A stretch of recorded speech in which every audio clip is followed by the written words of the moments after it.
안녕하세요. 할렐루야 교회 성도 여러분, 이철규 목사입니다. 오늘은 히스기야의 기도라고 하는 제목으로 열왕기하 20장 1절에서 6절까지의 말씀으로 은혜를 나누기 원합니다. 그때에 히스기야가 병들어 죽게 되매 아모스의 아들 선지자 이사야가 그에게 나와서 그에게 이르되 여호와의 말씀이 너는 집을 정리하라. 내가 죽고 살지 못하리라 하셨나이다. 히스기야가 낯을 벽을 향하고 여호와께 기도하여 이르되 여호와여 구하오니 내가 진실과 전심으로 주 앞에 행하며 주께서 보시기에 선하게 행한 것을 기억하옵소서 하고 히스기야가 심히 통곡하더라. 이사야가 성읍 가운데까지도 이르기 전에 여호와의 말씀이 그에게 임하여 이르되 너는 돌아가서 내 백성의 주권자 히스기야에게 이르기를 왕의 조상 다윗의 하나님 여호와의 말씀이 내가 내 기도를 들었고 내 눈물을 보았노라.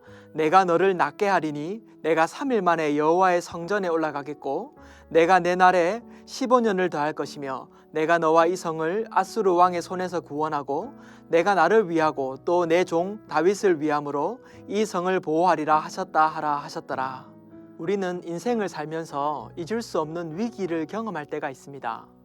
운전 중에 교통사고를 이렇게 당해서 큰 상해를 입는다든지 또는 직장을 잃게 되어 경제적으로 어려움을 겪는다든지 또 개인이나 가족의 질병으로 인해 죽음에 맞닥뜨리게 될 때 이런 위기들이 우리 인생에 찾아오면 사람들은 방황을 하고 또 고난 앞에서 주님을 또 부인하고 떠나기도 하지요. 히스기야 왕에게도 크나큰 위기의 순간이 2번 있었습니다. 그 첫 번째 위기는 아수르와 전쟁을 치룰 때였습니다. 이 전쟁은 민족의 지도자로서 민족에게 닥친 큰 위기에 맞서야만 했던 순간이었습니다. 아수르 군대는 강력했고 언제라도 예루살렘을 점령할 수 있다는 듯이 예루살렘 성을 포위했습니다. 이러한 민족적 위기를 히스기야 왕은 하나님의 도우심으로 이렇게 넘어가게 됩니다. 그에게 닥친 2번째 위기는 개인적인 문제였는데 그의 육신의 질병으로 죽음을 앞두게 되었을 때입니다. 오늘 본문을 살펴보면 이것에 대해서 잘 나타내고 있습니다. 이렇게 나누죠. 그때에 히스기야가 병들어 죽게 되매 아모스의 아들 선지자 이사야가 그에게 나와서 그에게 이르되 여호와의 말씀이 너는 집을 정리하라. 내가 죽고 살지 못하리라 하셨나이다. 하나님 앞에서 선하게 살았던 왕 중 한 사람인 히스기야에게 이 육신의 질병이 찾아오게 됩니다. 그리고 하나님으로부터 이 병으로 인해 더 이상 살지 못하리라는 말을 듣게 되지요. 그의 나이 불과 39세 때였습니다. 참 젊은 나이지 않겠습니까? 인생의 꽃이 피게 될 그 시간에 그는 청청병력 같은 소리를 듣게 되는 것입니다. 히스기야 왕은 하나님 앞에서 선하게 살려고 노력했고 또 민족적 위기 앞에서 하나님께 기도하였던 신실한 사람이었습니다. 하지만 그런 그에게도 질병과 죽음은 피할 수 없는 문제였고 그의 인생에도 이러한 시련이 찾아왔다는 것입니다. 믿는 우리에게도 그와 같이 위기가 찾아올 수 있습니다. 하지만 이러한 인생의 위기 또 죽음을 마주하게 되었을 때야말로 우리 그리스도인들이 참으로 빛날 때인 것입니다. 우리는 생명의 주관자가 누구이신지를 분명히 알기 때문입니다. 또한 내가 누구이며 나의 사명이 무엇인지를 알기 때문입니다. 우리는 이 땅에서 이미 천국의 시민이며 죽은 이후에는 영원한 천국으로 갈 것을 알기 때문입니다. 그렇기에 고난의 위기 속에서도 하나님을 붙들고 나아갈 수 있는 것입니다. 수많은 믿음의 선진들은 고난을 기뻐하고 죽음을 두려워하지 않았습니다. 하나님께 기도하였지만 뜻대로 되지 않을 때도 있었습니다. 다윗이 그러하였지요. 다윗은 아들의 죽음 앞에서 하나님께 기도하며 간구하였지만 기도대로 응답되지 않았습니다. 하지만 그는 주님 앞에서 간절히 기도하였습니다. 왜냐하면 생명의 주관자가 누구이신지 알았기 때문입니다. 히스기야 왕 또한 죽음의 위기 속에서 생명의 주관자가 누구이신지를 분명히 알았기에 하나님이 살게 해주시면 살 것이고 하나님이 데려가신다면 주님 앞에 가야 하는 그러한 나약한 존재인 것을 알았던 것입니다. 그렇기에 그는 하나님께 기도합니다. 우리는 인생의 위기 앞에서 이렇게 기도해야만 합니다. 그렇다면 히스기야는 하나님께 어떤 태도로 기도하였을까요? 오늘 본문 2절과 3절 말씀은 이렇게 말합니다. 히스기야가 낯을 벽을 향하고 여호와께 기도하여 이르되 여호와여 구하오니 내가 진실과 전심으로 주 앞에 행하며 주께서 보시기에 선하게 행한 것을 기억하옵소서 하고 히스기야가 심히 통곡하였더라. 오늘 말씀처럼 그는 하나님만을 바라보며 기도했습니다. 히스기야는 죽음의 위기 앞에서 낯을 벽을 향하여 주님께 기도합니다. 벽을 바라보았다는 것이지요. 이것은 오직 하나님만을 바라보겠다는 의지입니다.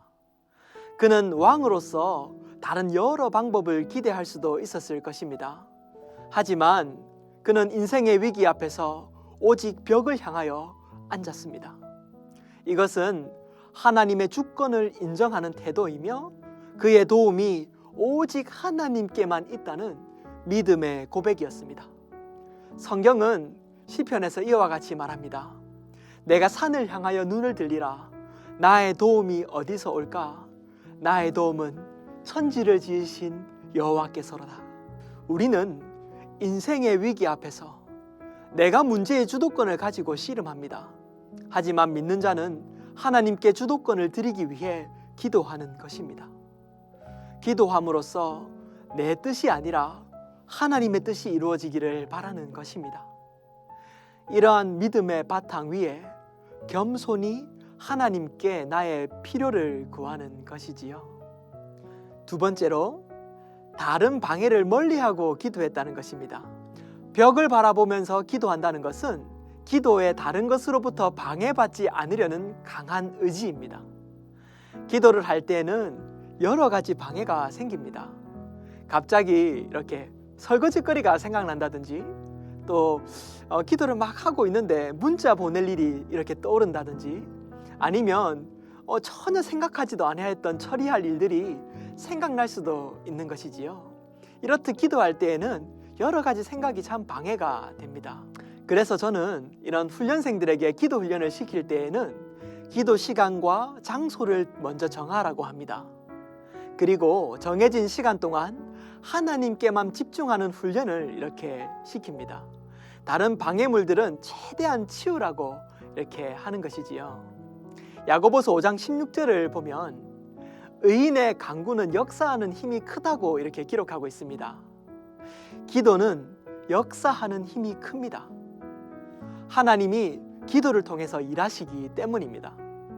그렇기에 기도하는 시간을 방해하고자 하는 사단이 있습니다. 이 사단은 끊임없이 우리에게 다른 생각을 심어주고 다른 일들로 기도할 수 없게 방해하는 것입니다.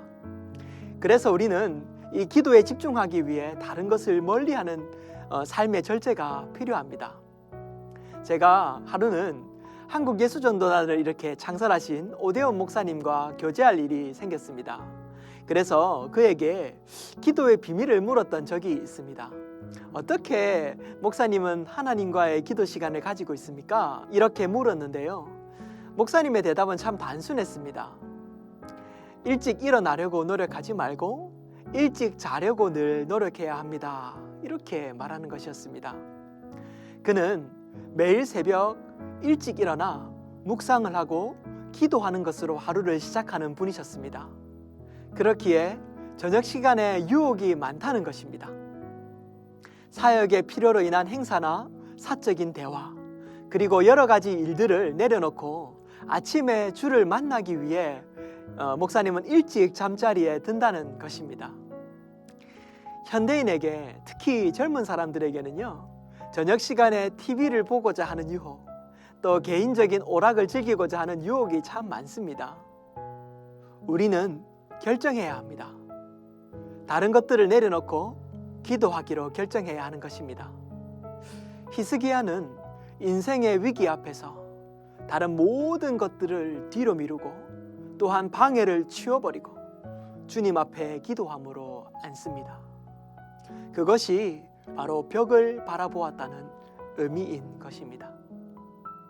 세 번째로 인생의 위기 앞에서 그는 간절한 마음으로 기도했습니다. 오늘 읽었던 3절 말씀을 보면 히스기야 왕은 심히 통곡하였다고 기록하고 있습니다. 이 심히 통곡하는 것은요, 그의 간절함입니다.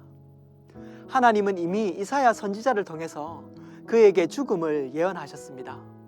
하지만 그러한 예언을 받은 그에도 불구하고 포기하지 않고 끝까지 전심으로 기도하는 것입니다. 그는 심히 통곡하며 혹시나 하나님께서 긍휼을 베푸실까 하여 주께 구하고 있는 것입니다. 간절한 마음은 기도의 생명입니다. 히스기야는 생명의 주관자이신 하나님을 바라보며 자신의 필요를 간절히 구하는 것입니다. 인생의 위기 앞에서 히스기야는 이렇게 간절히 기도했지요. 또한 우리의 모범이신 예수님 또한 간절한 마음으로 하나님께 기도합니다. 히브리서 5장 7절을 살펴보면 그는 육체에 계실 때에 자기를 죽음에서 능히 구원하실 이에게 심한 통곡과 눈물로 간구와 소원을 올려드렸고 그의 경건하심으로 말미암아 들으심을 얻었느니라 라고 기록하고 있습니다. 우리는 기도할 때 우리의 모습을 스스로 인식하고 간절한 마음으로 기도해야만 합니다. 도울이 없는 이 상황 속에서, 도울이 없는 우리의 인생 속에 하나님께 우리의 심령을 올려드리는 것입니다. 하나님은 이런 우리의 마음을 아시고 응답하시는 분이십니다. 하나님께서는 이 위기의 순간에 이렇게 벽을 마주하며 기도하였던 히스기야의 기도를 들으시고 그의 삶에서 15년의 시간을 연장시켜 주십니다. 그리고 3일 만에 그의 병이 나아서 여호와의 전에 올라가게 될 것이라는 말씀을 듣게 하십니다. 히스기야는 3일 만에 여호와의 전에 올라갈 징조를 하나님께 구하게 되고 하나님은 아하스가 만든 해시계가 10도 뒤로 물러가게 함으로써 징조를 보여주시는 것입니다. 히스기야가 기도함으로 수명을 연장받은 사건을 통해 우리는요, 하나님이 정말로 우리에게 은혜를 베푸신다는 사실을 알 수 있습니다. 누구에게요? 간절한 마음으로 기도하는 자, 하나님만을 의지하며 벽에 앉는 자, 그러한 자는 주님이 우리에게 은혜를 베푸신다는 것입니다. 동시에 하나님이 생명의 주인이신 것을 우리에게 가르쳐주고 있는 것입니다. 우리가 우리의 필요를 주님 앞에 겸손히 구할 때에, 그리고 하나님의 뜻을 구하며 기도할 때 하나님은 응답하십니다. 내 뜻이 아니라 하나님의 뜻을 구할 때 말입니다. 오늘도 하나님께 기도함으로 하나님을 주인으로 모시는 삶, 또 위기의 순간에서 히스기야처럼 기도로 승리하시는 삶 살아가시길 축복합니다. 오늘 하루 동안 생각해 볼 묵상 질문은 이것입니다. 나의 삶에서 큰 위기가 찾아오신 적이 있습니까? 그 위기가 찾아왔을 때 어떻게 극복하셨습니까? 두 번째는요, 만약 그렇다면 오늘 히스기야의 기도를 통해 얻게 된 교훈은 무엇입니까? 오늘 인생의 위기를 한번 생각해 보시고요, 기도를 통해 이 위기를 극복한 히스기야의 교훈을 통해 하루 동안에 주님 말씀을 깊이 묵상하는 시간 되시기를 축복합니다. 기도하시겠습니다. 하나님 아버지, 감사합니다. 오늘도 말씀으로 우리를 이끌어 주시고 말씀으로 우리의 삶을 돌아보게 하시니 감사드립니다.